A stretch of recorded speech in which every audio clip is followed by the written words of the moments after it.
2 जुलाई 2025 कासियापुर गांव का रहने वाला सुशील पुलिस स्टेशन पहुंचता है। बकेवर थाना पुलिस स्टेशन पहुंचता है और वहां पर पहुंचने के बाद अपने भाई राहुल को लेकर के एक रिपोर्ट लिखाता है और पुलिस वालों को बताता है कि मेरा भाई सुबह से कहीं मिल नहीं रहा है। मैंने उसको लगातार कॉल भी किया लेकिन उसका जो मोबाइल है वो स्विच ऑफ आ रहा है। साथ ही साथ मैं उसके घर भी गया था और वहाँ पर मैंने जा कर के देखा तो मेरा भाई वहाँ पर नहीं है। मैंने उसके दोस्तों को भी कॉल किया था तो उसके दोस्त यही बोले कि मैं लगातार उसको सुबह से कॉल तो कर रहे हैं लेकिन उसके बारे में हमें कुछ पता नहीं चल रहा है, उसका मोबाइल भी स्विच ऑफ जा रहा है। जब मैं बहुत ज़्यादा परेशान हो गया और मेरे भाई राहुल के बारे में मुझे कुछ भी पता नहीं चल रहा था, तब मैं पुलिस स्टेशन में आया हूँ कंप्लेंट लिखाने के लिए। तो पुलिस वालों ने उससे ये पूछा कि तुम्हारा भाई कहाँ रहता है। तो सुशील ने पुलिस को ये बताया कि थाने के पास में ही एक स्वर्ण जयंती विहार की कॉलोनी है और वहीं पर वह किराए का कमरा लेकर के रहता था। जब पुलिस वालों को यह बात पता चलती है तो उससे यह कहते हैं कि ठीक है, तुम घर जाओ और आसपास के जो लोग हैं और जो तुम्हारे नाते रिश्तेदार हैं उनसे अपने भाई राहुल के बारे में पता करो। जब ये सब बातें राहुल के भाई सुशील से पुलिस वाले कहते हैं तो वो पुलिस स्टेशन से अपने घर वापस आ जाता है। और अब इस बात को हुए 6 दिन हो गए थे, यानी कि 6 दिन से ज़्यादा समय हो गया था, लेकिन राहुल के बारे में कुछ भी पता नहीं चल रहा था। और उसका भाई जो सुशील था वो लगातार अपने भाई को ढूंढने की कोशिश कर रहा था। वह बार बार पुलिस स्टेशन के चक्कर लगा रहा था। पुलिस वाले भी उसको ढूंढ रहे थे लेकिन पुलिस वालों को भी राहुल के बारे में कुछ भी पता नहीं चल रहा था। और इसी बीच दिन आ जाता है 8 जुलाई 2025 का। 8 जुलाई 2025 को रात 12 बजे के आसपास का समय था और इसी समय पर बिंदगी थाना क्षेत्र पर एक फ़ोन आता है और यह फ़ोन करने वाला व्यक्ति कोई और नहीं बल्कि वहां का चौकीदार था जिसका नाम था अतर सिंह। अतर सिंह पुलिस को यह बताता है कि मैं यहाँ पर चौकीदारी करता हूँ और मैंने रिहिंद नदी के किनारे एक नरकंकाल देखा है। तो पुलिस वाले उससे पूछते हैं कि तुम कहाँ से बोल रहे हो, तुम्हारी एग्जैक्ट लोकेशन क्या है। तो वह बताता है कि मैं घोरहा गाँव से बोल रहा हूँ और मैं यहाँ पर चौकीदारी करता हूँ और जब मैं रात में टहल रहा था तो मैंने रिहिंद नदी के किनारे एक नरकंकाल को देखा था। जैसे पुलिस वाले ये सब बातें सुनते हैं तो वो तुरंत उस जगह पर पहुंचते हैं जिस जगह के बारे में अतर सिंह ने उनको बताया था। पुलिस की टीम क्राइम सीन पर पहुंचती है और देखती है कि वहां पर एक रियल में नरकंकाल पड़ा हुआ है। लेकिन सबसे बड़ी बात यह थी कि ये धड़ था और इसका जो सर था वो वहां पर मौजूद नहीं था, यानी कि सर को कहीं और फेंका गया था। तो ये सब देखने के बाद में पुलिस वालों को अब यह पता चल गया था कि इस व्यक्ति का मर्डर किया गया है, क्योंकि यदि कोई जंगली जानवर या कोई इसके साथ घटना हुई होती तो इसका जो सर था वो वहीं आस ही पास पड़ा होता, यानी कि मुंडी जो थी वो आसपास ही पड़ी होती। लेकिन जब पुलिस वाले ने क्राइम सीन के चारों ओर लगभग 100-200 मीटर के आसपास चेक किया था तो इतनी दूरी पर वो मुंडी उनको नहीं मिली थी। और इसके बाद ही पुलिस वालों को यह लग रहा था कि हो ना हो इस व्यक्ति का मर्डर किया गया है और मर्डर करने के बाद में इसको यहाँ पर फेंक दिया गया है। और ये जो मर्डर है काफ़ी दिन पहले किया गया है जिसकी वजह से जो इसकी बॉडी है वो बिल्कुल समाप्त हो चुकी है, केवल उसका नरकंकाल बचा हुआ है। पुलिस की टीम पूरी रात मुंडी को ढूंढने की कोशिश करती है लेकिन उनको सफलता नहीं मिलती है। इसके बाद पुलिस वाले एक बार फिर से सुबह वहाँ पर आते हैं और फिर दूर दूर के इलाकों में मुंडी को ढूंढने की कोशिश करते हैं और इसी बीच उनको क्राइम सीन से लगभग 1 किलोमीटर की दूरी पर वो मुंडी मिल जाती है। यानी कि अब पुलिस वालों के पास नरकंकाल भी था और साथ में वो मुंडी भी थी। लेकिन इस बात का पता लगा पाना बिल्कुल ही मुश्किल था कि इस व्यक्ति की हत्या किसने की है, क्योंकि वहाँ पर ना तो कोई सीसीटीवी फुटेज थे, साथ ही साथ ये गाँव वाला इलाका था जिसकी वजह से रात के समय में आसपास के लोग लगभग अपने घर में पैक हो जाते हैं खाना पीना खा के, इसलिए चश्मदीद गवाह का मिलना भी बहुत ज़्यादा मुश्किल था। सीसीटीवी फुटेज भी नहीं थे और इस वजह से इस नरकंकाल के हत्यारों को पता लगाना पुलिस वालों के लिए बहुत ज़्यादा मुश्किल होने लगा था। तो क्या घोरहा गांव से जो पुलिस वालों को नरकंकाल मिला था इसका सुशील के भाई से कुछ लेना देना था, यानी कि क्या ये नरकंकाल राहुल का था या राहुल के साथ में कुछ ऐसा हुआ था जिसके बारे में जब आपको आगे पता चलेगा तो आपके रोंगटे खड़े हो जाएंगे कि कैसे राहुल एक प्री प्लान्ड प्लानिंग का शिकार हो गया था और किसी व्यक्ति ने जिसको वो बहुत अच्छी तरीके से जानता था और शायद वो उसके साथ अपना जीवन भी बिताना चाहता था, उसी व्यक्ति ने उसके साथ इतना बड़ा धोखा किया था और धोखे से उसकी हत्या कर दी थी। और हत्या करने के बाद में उसको ऐसी जगह फेंका था जिसके बारे में किसी को कुछ भी नहीं पता चलने वाला था। लेकिन बाद में जब पुलिस इस केस को क्रैक करती है तो इसके बाद में एक ऐसी कहानी आप लोगों के सामने आएगी जो राहुल से इस नरकंकाल के रिलेशन को जोड़ देगी। तो क्या हुआ था राहुल के साथ और इस नरकंकाल की क्या कहानी थी, जानेंगे सब कुछ आगे इस वीडियो में। लेकिन इससे पहले आप वीडियो को लाइक और चैनल को सब्सक्राइब जरूर कर लीजिए, क्योंकि ऐसी इंटरेस्टिंग और रियल कहानियां मैं आप लोगों के लिए हर रोज लेकर के आता हूं। तो चलिए वीडियो को शुरू करते हैं विस्तार से। अब पुलिस वालों को घोरहा गांव से एक नरकंकाल मिल गया था, साथ ही साथ मुंडी भी मिल गई थी। और वहीं दूसरी ओर जो राहुल का भाई सुशील था वो लगातार बकेवर थाना के उस पुलिस स्टेशन में चक्कर लगा रहा था जहां पर उसने अपने भाई राहुल की गुमशुदगी की रिपोर्ट दर्ज कराई थी। और जब पुलिस वालों को यह पता चलता है कि एक व्यक्ति जिसका नाम सुशील है वो हर रोज़ हमारे पास आता है और अपने भाई के बारे में पूछता है, तो वो लोग तुरंत इस लाश के बारे में, यानी कि जो नरकंकाल मिला था, इसके बारे में सुशील को बताते हैं और उससे कहते हैं कि तुम तुरंत थाने में आ जाओ और हमें तुम्हारा DNA टेस्ट टेस्ट कराना है। और इत्तेफाक से ये जो डीएनए टेस्ट होता है वो सफल हो जाता है, यानी कि सुशील का इस नरकंकाल से डीएनए मिल जाता है और इस बात की पुष्टि हो जाती है कि हो ना हो ये जो नरकंकाल है वो राहुल का ही है, क्योंकि भाई भाई के ही डीएनए मिल सकते हैं। तो अब पुलिस वालों को ये बात समझ में आ गई थी कि 2 जुलाई से जो राहुल गायब हो गया था अपने घर से, उसी की किसी ने हत्या करके नरेंद्र नदी के किनारे फेंक दिया है। और ये जो मामला है काफ़ी दिन पुराना है, जिसकी वजह से जो उसकी डेड बॉडी थी अब नरकंकाल में तब्दील हो चुकी है। और अब पुलिस वालों को इस नरकंकाल यानी कि राहुल के हत्यारों के बारे में पता करना था, और वो भी बहुत ज़्यादा कठिन होने वाला नहीं था। पुलिस की टीम को अब ये बात तो पता चल गई थी कि ये नरकंकाल किसका है, और साथ ही साथ उसका रिश्तेदार यानी कि उसका भाई भी उनके सामने मौजूद था। लेकिन पुलिस वालों के पास अभी भी किसी भी तरीके का कोई भी सबूत नहीं था जो इस बात का पता लगा सके कि इस नरकंकाल की हत्या यानी कि राहुल की हत्या किसने की थी। और अब पुलिस वाले सबसे पहले उसके भाई सुशील से पूछताछ करते हैं और उससे पूछते हैं कि तुमको किसी के ऊपर कोई शक तो नहीं है, क्या तुम्हारे भाई राहुल की किसी के साथ रंजिश थी, लड़ाई झगड़ा हुआ था जिसकी वजह से उसका मर्डर किया गया हो। तो यहाँ पर सुशील ये बताता है कि जो मेरा भाई है उसका एक सरिता नाम की महिला के साथ रिलेशन था, यानी कि प्रेम प्रसंग था, और इसी वजह से वो अपने गांव कासियापुर गांव को छोड़ करके यहाँ शहर में बकेवर थाना क्षेत्र के पास में स्वर्ण जयंती विहार में एक कॉलोनी है, वहाँ पर एक किराए का कमरा लेकर के रह रहा था। तो जब पुलिस वालों को ये बात पता चलती है कि प्रेम संबंध था और इसी वजह से वो यहाँ पर रहने के लिए आया था, और यहीं पर वो महिला भी रहती है, यानी कि जो सरिता उसकी गर्लफ्रेंड है उसका घर भी यहीं पर है। सुशील पुलिस वालों को आगे ये बताता है कि जो सरिता है वो मैरिड है और इसके 4 बच्चे भी हैं, और ये अपने पति राम भवन के साथ यहीं बकेवर थाना क्षेत्र में पास में ही रहती है।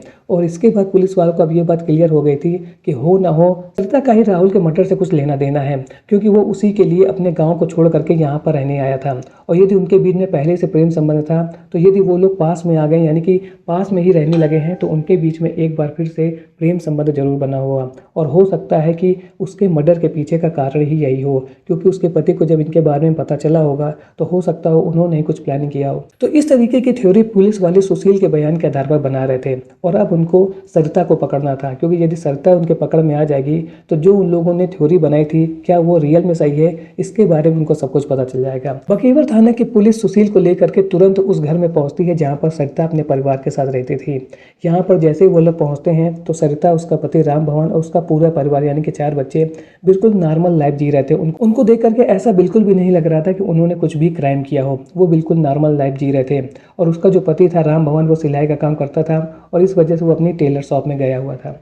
जैसे पुलिस की टीम वहाँ पर पहुँचती है तो घर में सरिता मिलती है। उससे वो लोग पूछताछ करते हैं कि तुमको राहुल के बारे में कुछ मालूम है, तो वो यही कहती है कि राहुल बीच बीच में उससे मिलने के लिए आता था, लेकिन 2 जुलाई से वो मेरे घर आया ही नहीं है, मुझे तो उसके बारे में कुछ भी मालूम नहीं है। तो पुलिस की टीम बोलती है ठीक है, और इसके बाद पुलिस की टीम सरिता का जो पति है राम भवन उससे पूछताछ करती है। तो वो एक दूसरी कहानी पुलिस वालों को बता देता है और वो बोलता है कि मैं तो राहुल को जानता ही नहीं हूँ, राहुल कौन व्यक्ति है जो यहाँ पर रहता है, मुझे राहुल के बारे में बिल्कुल भी कुछ नहीं मालूम है। और वहीं दूसरी ओर जो उसकी पत्नी थी वो ये बोल रही थी कि हाँ राहुल उससे मिलने के लिए आता था।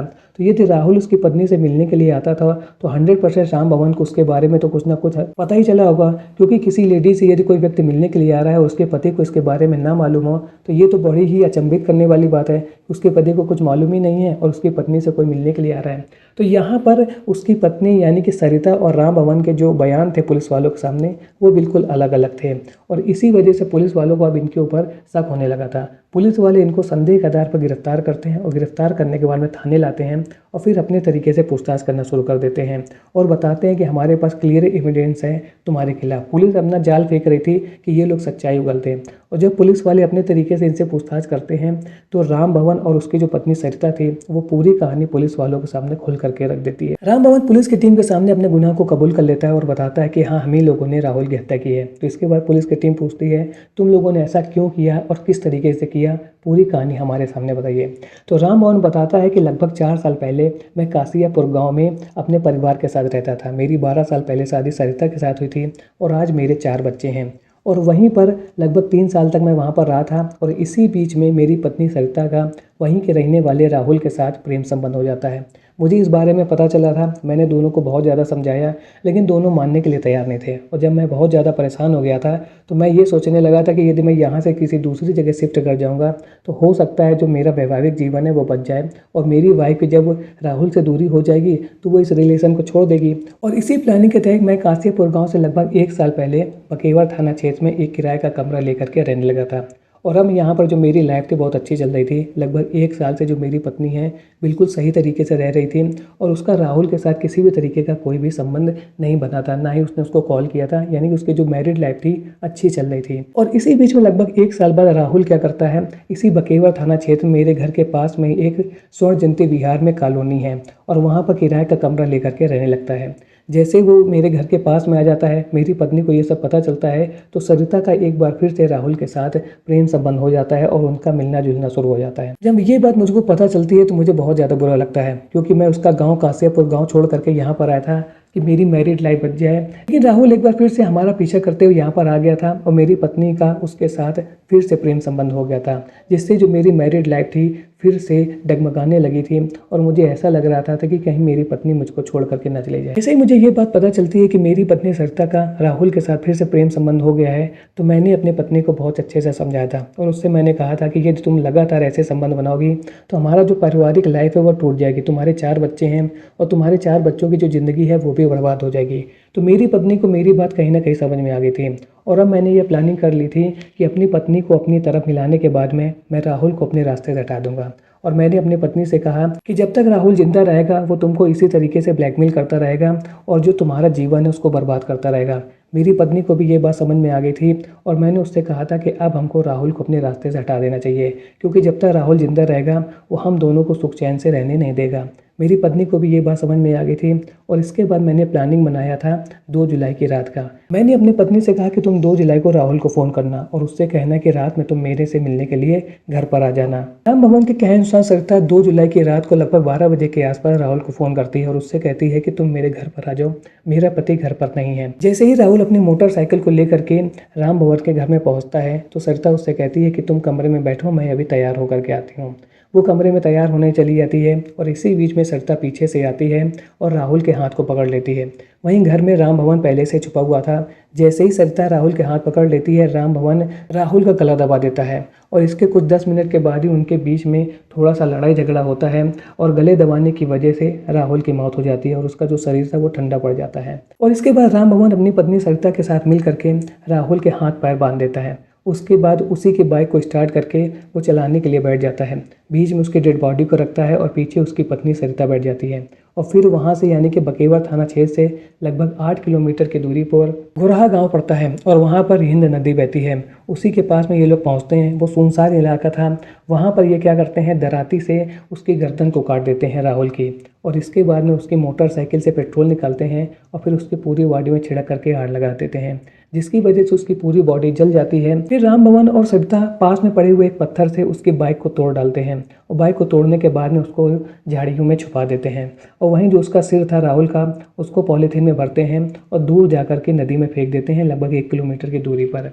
और 6 दिनों तक इस पूरे कांड के बारे में किसी को कुछ भी नहीं पता चलता है। ये तो भला हो कि 8 जुलाई 2025 को जो घुरहा गांव का चौकीदार था अतर सिंह, वो वहाँ पर चौकीदारी कर रहा था, उसकी नज़र पड़ जाती है नदी के किनारे पड़ी हुई नरकंकाल में, जिसके बाद वो पुलिस वालों को इन्फॉर्म करता है और फिर पुलिस वाले इन्वेस्टिगेशन करते हैं और राहुल जिसका वो कंकाल था उसकी पूरी मर्डर मिस्ट्री को खोल देते हैं।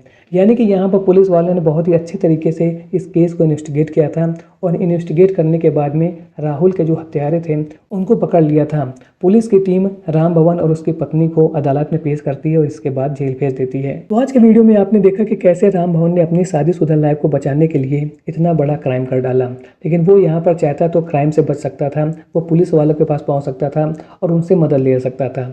लेकिन यदि मैं यहाँ पर कहूँ कि राहुल सही था तो वो सही नहीं था। सरिता की शादीशुदा जिंदगी में दखल दे रहा था। कासियापुर गाँव में उसका सरिता के साथ रिलेशन था, लेकिन जब राम भवन अपने परिवार के साथ में दूसरी जगह शिफ्ट हो गया था तो वह इसके बाद भी वहाँ पर पहुँच गया था और एक बार फिर से उसने सरिता के साथ अपने रिलेशन बना लिए थे और यही वजह थी कि जिसके कारण राम भवन ने उसका मर्डर करने का प्लान किया था, क्योंकि उसको अब ऐसा लग रहा था कि मैं कहीं पर भी जाऊंगा तो ये वहाँ पर पहुँच जाएगा। लेकिन यहाँ पर जो राम भवन ने किया है वो गलत है। उसको क्राइम का सहारा नहीं लेना चाहिए अपनी प्रॉब्लम को सॉल्व करने के लिए, क्योंकि उसको यदि राहुल से प्रॉब्लम थी तो वो पुलिस स्टेशन में जाता, पूरी बात बताता, पुलिस कंप्लेन करता है तो 100% पुलिस कोई ना कोई से स्ट्रिक्ट एक्शन लेती और राम भवन की प्रॉब्लम सॉल्व हो सकती थी। लेकिन राम भवन ने यहाँ पर गलती की, इसकी वजह से खुद और उसकी पत्नी आज जेल की सलाखों के पीछे हैं। वहीं घर में उसके जो 4 बच्चे हैं वो बहुत ज़्यादा परेशानी का सामना कर रहे हैं, क्योंकि यदि घर में माँ बाप नहीं रहेंगे तो बच्चों का जो पालन पोषण है वो दूसरे लोग अच्छी तरीके से नहीं कर सकते हैं। अपने बच्चों को माँ बाप से अच्छी तरीके से कोई और पाल नहीं सकता है।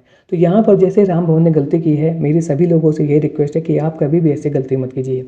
यदि आपकी कोई भी प्रॉब्लम है तो क्राइम का सहारा लेकर के अपनी प्रॉब्लम को सॉल्व करने की कोशिश कभी मत कीजिए। हमेशा शांति से बैठ करके ठंडे दिमाग से अपनी प्रॉब्लम के बारे में सोचिए, और आपको ऐसा लग रहा है कि किसी से बात करके या पुलिस स्टेशन में जा करके आपकी प्रॉब्लम सॉल्व हो सकती है, तो हमेशा ऐसे ऑप्शन का यूज़ कीजिए।